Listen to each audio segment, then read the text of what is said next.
How far would you go to prove your ex-wife is coaching your daughter to destroy your family relationships? I never thought I would be the kind of man who secretly records his own daughter, but when your 8-year-old looks you in the eye and says she is afraid of the grandmother who taught her how to braid friendship bracelets, you know something is very wrong. My name is Mikhail Castellanos, and I am a 35-year-old construction foreman who works 10-hour days building office complexes around Phoenix. My hands are permanently stained with concrete dust and my back aches every morning. But I love my job because it pays well enough to support my daughter Emma and gives me the flexibility to be at every school play and soccer game that falls on my custody days. The problem is those custody days. After my divorce from Jennifer 2 years ago, we agreed on a schedule where Emma stays with me every Tuesday, Thursday, and every other weekend. It sounds simple enough until you factor in that construction sites do not shut down at 3:15 when elementary schools let out, and daycare centers charge $800 a month for after-school programs. That is where my mother comes in. Rosa Castellanos is 68 years old, barely 5 feet tall, and has more energy than most people half her age. She worked as a school secretary for 30 years before retiring, speaks fluent Spanish and English, and makes the best empanadas in our entire neighborhood. More importantly, she adores Emma and has been picking her up from Sunset Elementary every Tuesday and Thursday since the custody arrangement began.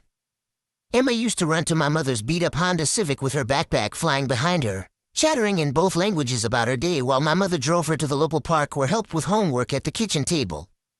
They would bake cookies, work on art projects, and by the time I picked Emma up at 6:30, both of them would be covered in flour or paint and laughing about some inside joke. That was before Jennifer married David Thornton. David is everything I am not. He wears expensive suits, drives a BMW, and practices family law at one of the most prestigious firms in Scottsdale. He also has very strong opinions about what is best for Emma, and those opinions always seem to cost me money I do not have. The first sign of trouble came 3 months ago on a Tuesday in March.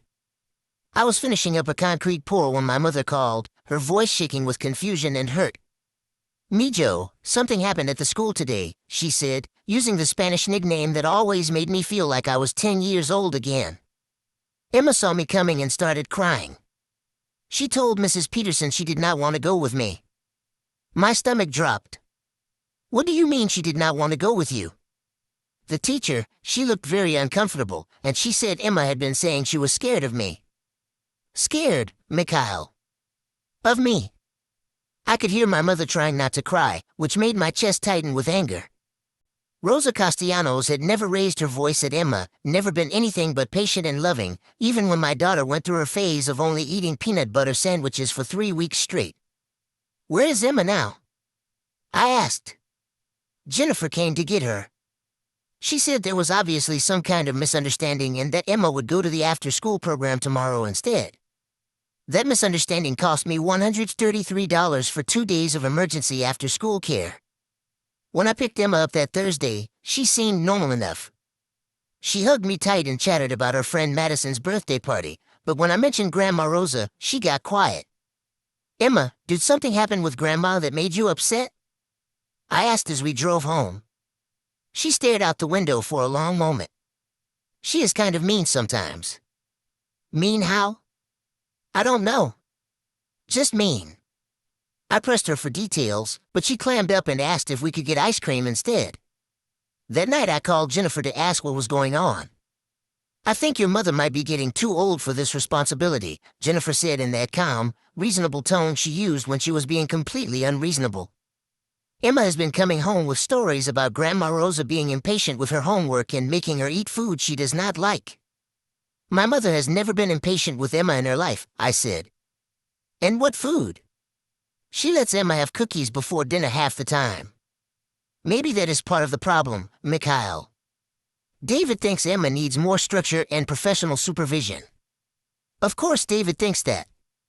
"Jennifer, I cannot afford $800 a month for after-school care. You know that.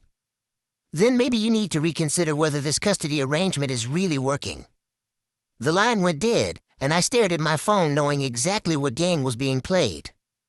The next Tuesday, the same thing happened. Emma saw my mother approaching and immediately started crying, telling the teacher she did not want to go.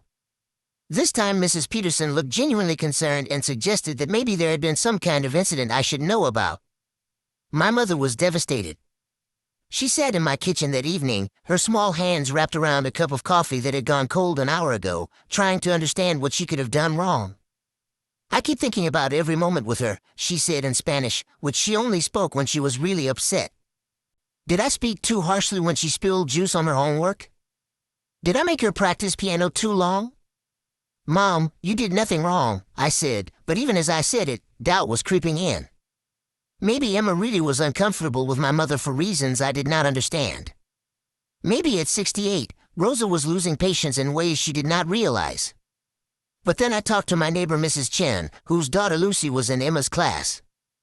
"It is the strangest thing," she said while we watched our kids play in my backyard the following Saturday. "Lucy told me that Emma has been bragging about getting a puppy soon. Apparently her stepdad promised her one if she helps her mom with something important. A puppy. Jennifer had always refused to get Emma a pet, claiming she was allergic to both cats and dogs.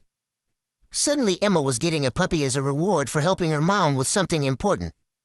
I started paying closer attention to the details. When Emma came back from Jennifer's house, she would casually mention things David had told her about custody arrangements and how some dads were not responsible enough to take proper care of their children. She repeated legal terms no 8-year-old should know, like parental fitness and supervised visitation. The breaking point came on a Thursday in April. I had taken the afternoon off work to observe what was happening at school pickup. I parked across the street from Sunset Elementary and watched as my mother pulled up in her Honda at exactly 3:20, the same time she had been arriving for months. Emma walked out of the school building with her class, scanning the pickup area. When she saw my mother's car, her whole body language changed. She started walking slower, then stopped altogether and went back to talk to Mrs. Peterson. I could not hear what they were saying, but I could see my mother's face through the car windshield. She looked confused and hurt as Mrs. Peterson walked over to explain that Emma was having another difficult day and maybe it would be better if Jennifer could pick her up instead. My mother drove away without Emma, and I followed her home. I found her sitting in her living room, staring at a framed photo of Emma from last Christmas, where they were both wearing matching red sweaters and huge smiles. "Mikhail, I think maybe Jennifer is right," she said without looking up. "Maybe I am too old for this. Maybe Emma has outgrown needing her grandmother." That was it. That was the moment I decided to find out exactly what was happening. The next Tuesday, I did something that felt like a betrayal but was absolutely necessary. I called in sick to work and picked Emma up from school myself, taking her out for ice cream before driving to my mother's house for what I told her was just a quick visit. I had my phone in my shirt pocket, recording, when I sat Emma down in my mother's kitchen and asked her directly why she had been telling people she was scared of Grandma Rosa. "I am not scared of her," Emma said, swinging her legs from the kitchen chair. "She makes good cookies." "Then why did you tell Mrs. Peterson you did not want to go with her?" Emma looked around the kitchen, then leaned closer to me. "Mommy said I should tell the teacher that Grandma is mean to me so I don't have to come here anymore." My blood turned to ice. "Why would Mommy want you to say that?" "Because David said if I help Mommy with the custody thing, I can get the puppy I want. A golden retriever puppy." "What exactly did Mommy tell you to say about Grandma?" "That she yells at me and makes me eat gross food and that I am scared of her." "But Grandma does not yell at me. She lets me help make empanadas and teaches me Spanish words." I kept my voice very calm even though I felt like screaming. "Emma, has Grandma Rosa ever been mean to you? Ever made you feel scared or unsafe?" "No, Daddy. I love Grandma. But Mommy said this is really important and that if I do not help her, you might not be able to see me anymore." There it was. Jennifer was coaching our 8-year-old daughter to lie about my mother in order to sabotage my custody arrangement and force me to pay for expensive after-school care I could not afford. And she was using Emma's fear of losing me as leverage to make her comply. I spent the next week documenting everything. I printed out bank statements showing the after-school care charges, made copies of all the emails between Jennifer and myself about the pickup problems, and wrote down every conversation Emma and I had about the situation. But the real evidence came from my mother. Rosa Castellanos might be 68 years old, but she spent 30 years working in school administration, and she knows how to cover her bases. It turns out that from the very first day she started picking up Emma, my mother had been keeping detailed notes about every interaction. She had a composition notebook filled with entries like March 15th, picked up Emma at 3:25. She was excited to show me her art project. We stopped at the park for 30 minutes. Worked on math homework for 45 minutes. She ate 2 apple slices and a cheese stick for snack. Read 2 chapters of Junie B. Jones together. Emma helped me water the plants and talked about wanting to learn how to cook like Grandma. Every single entry painted a picture of a loving, attentive grandmother providing excellent care for her granddaughter. There was not a single incident of impatience, anger, or inappropriate behavior. In fact, the notes showed that Emma consistently seemed happy, engaged, and comfortable during their time together. My mother also had something else. Photos. Dozens of photos of Emma from their time together over the past several months. Emma grinning while covered in cookie dough. Emma concentrating seriously on her homework at the kitchen table. Emma and my mother working together in the small garden behind the house. Emma curled up on the couch reading with my mother's arm around her shoulders. In every single photo, Emma looked relaxed, happy, and genuinely bonded with her grandmother. I took all of this evidence to a family law attorney named Patricia Walsh, who specialized in custody disputes and parental alienation cases. She reviewed everything I had brought her and shook her head with disgust. "This is textbook parental alienation," she said. "Your ex-wife is coaching your daughter to make false allegations in order to disrupt your custody arrangement and increase your financial burden. The recording you made is particularly damning because it shows clear evidence of manipulation. What can we do about it?" I asked. "We file an emergency motion with the court. Parental alienation is taken very seriously, especially when it involves false allegations against other family members. If we can prove that Jennifer has been deliberately coaching Emma to lie, she could be found in contempt of court." 2 weeks later, we were back in family court before Judge Martinez, who had handled our original custody case. Jennifer sat next to David at the defendant's table, both of them looking confident and well-prepared. That confidence did not last long. Patricia played the recording of Emma admitting she had been coached to lie about my mother. The courtroom was completely silent as my daughter's voice filled the space, explaining how Mommy had told her to say Grandma was mean so she could get a puppy. Judge Martinez looked thunderous. "Mrs. Thornton," he said, using Jennifer's new married name with obvious disapproval, "do you have an explanation for what we just heard?" Jennifer's lawyer started to object, but David put his hand on her arm and whispered something urgently in her ear. Jennifer stood up slowly. "Your Honor, I may have expressed some concerns about the child care arrangement that Emma misunderstood. You may have expressed concerns that your 8-year-old daughter misunderstood as instructions to lie about being afraid of her grandmother in exchange for a puppy?" The judge let that question hang in the air for a long moment. Patricia then presented my mother's detailed notes and photographs, showing months of evidence that Emma had been happy, well cared for, and completely safe in Rosa's care. She also submitted financial records showing that the false allegations had already cost me over $600 in emergency after-school care fees. But the most powerful moment came when Patricia called Emma to testify in the judge's chambers, with only myself, Jennifer, and our attorneys present.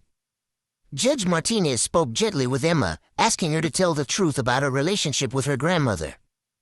Emma broke down crying and admitted that she loved Grandma Rosa and had only said those things because Mommy told her it would help keep Daddy in her life. She said she was confused and scared and did not understand why she had to lie about someone who was always nice to her. When we returned to the courtroom, Judge Martinez was visibly angry. "Mrs. Thornton, I am finding you in contempt of court for deliberately interfering with this custody arrangement through coaching the minor child to make false statements. This behavior constitutes parental alienation and is deeply harmful to the child's well-being." Jennifer started to stand up, but the judge held up his hand.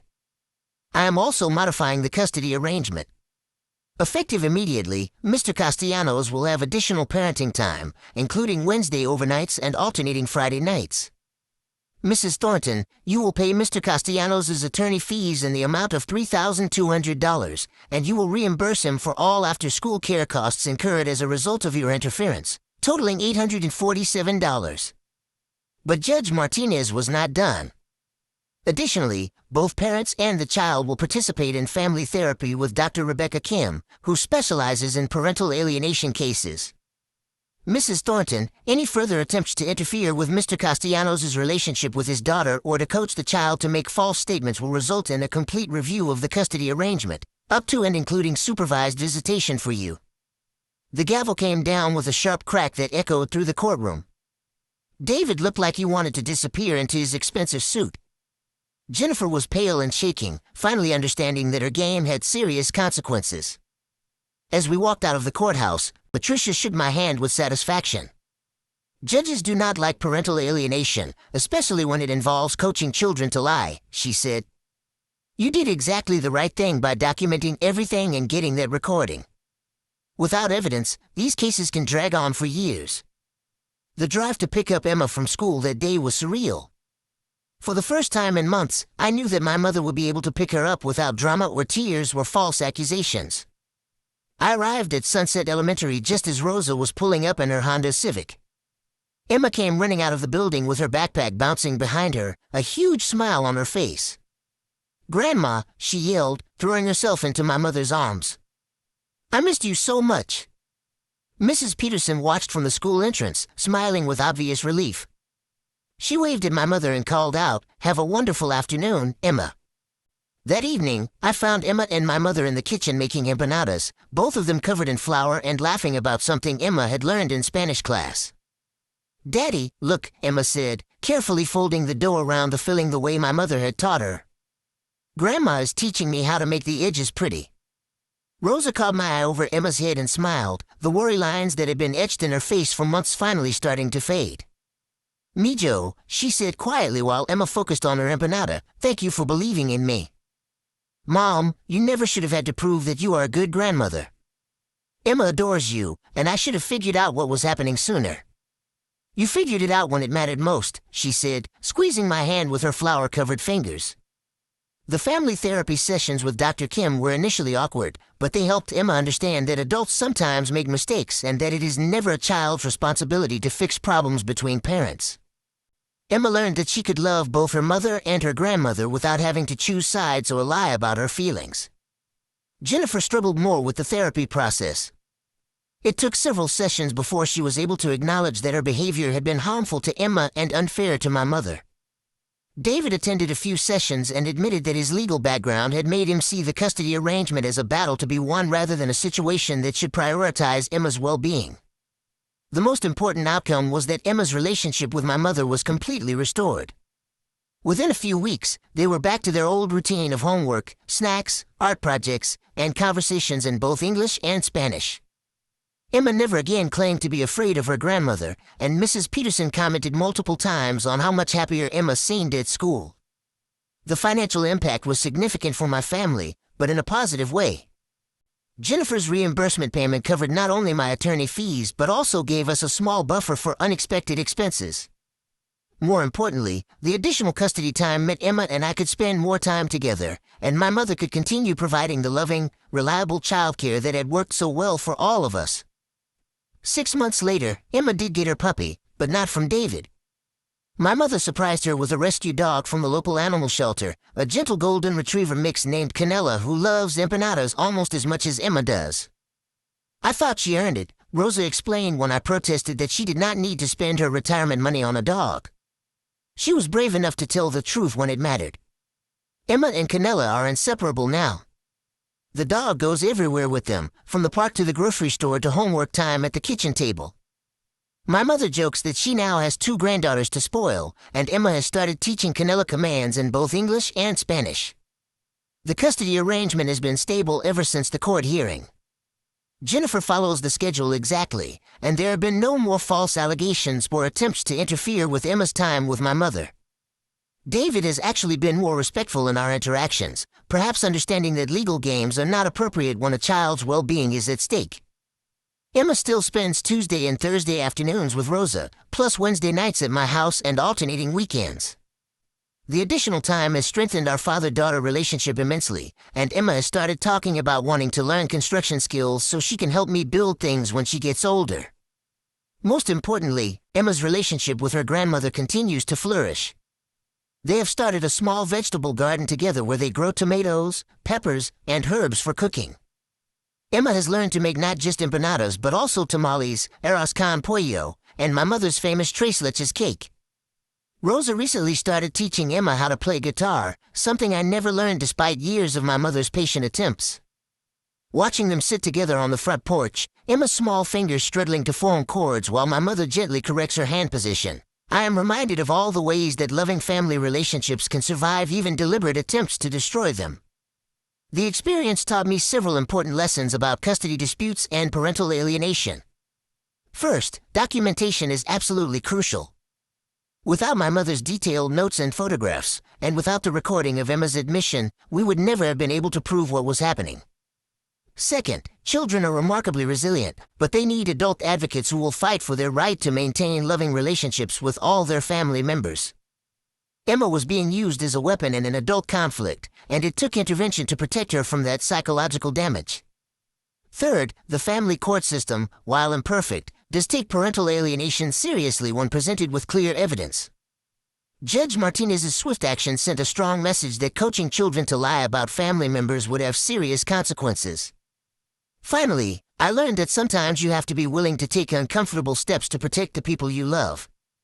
Recording my own daughter felt like a betrayal in the moment, but it was necessary to expose the truth and protect both Emma and my mother from ongoing psychological manipulation. Today, Emma is 9 years old and thriving.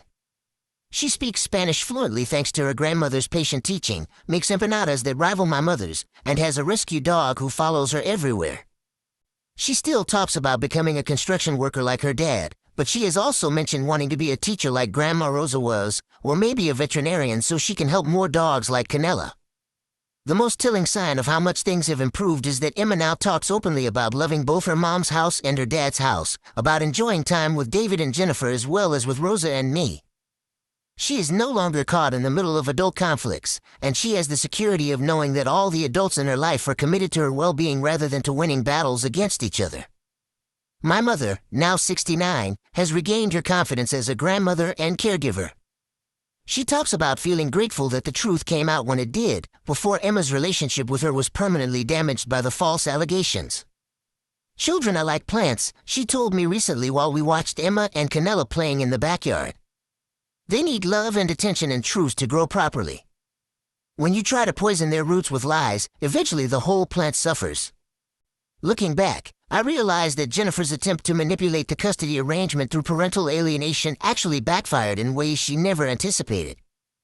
Instead of driving a wedge between Emma and my side of the family, it ultimately strengthened our bonds and gave us additional time together. Instead of forcing me to give up custody due to financial pressure, it resulted in a court order that protected our arrangement and required Jennifer to pay the costs she had tried to impose on me.